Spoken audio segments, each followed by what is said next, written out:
Ինչ առաջարկում ընդդիմությունը։ Նախ ուզում եմ նորից հստակ այս հարցին անդրադառնալ, որ այս ռեժիմի առաջարկածը խաղաղության հետ որևէ առնչություն չունի։ Սա զիջումների դիմաց զինադադար է նոր զիջումների խոստումով։ Հետևաբար ինքը խաղաղության օրակարգ չի առաջարկել, որ մենք էլ դրան այլընտրանք առաջարկենք։ Սա մեկ։ Երկրորդը մեր պատկերացումը այս հարցերի վերաբերյալ հետևյալն է։ Կառուցել մրցունակ եւ անվտանգ Հայաստան։ Հայաստան, որը տեր է իր ինքնիշխանությանը եւ տարածքային ամբողջականությանը։ Հայաստան, որը տեր է իր ժողովրդի հավաքական իրավունքներին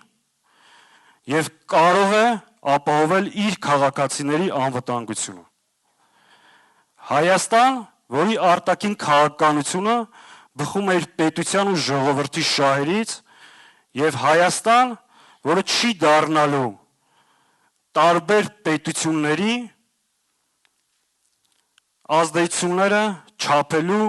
կամ բախվելու մի միջավայր։ Հայաստան, որտեղ հայ մարդը արժանապատիվ կերպով կարող է աշխատել, ստեղծել եւ ապահով ապրել։ Հայաստան, որը ոչ միայն Հայաստանի Հանրապետության քաղաքացիների հայրենիքն է, այլ առհասարակ 10 միլիոն հայ մարդու, եւ Հայաստան, որտեղ հայ առաքելական եկեղեցին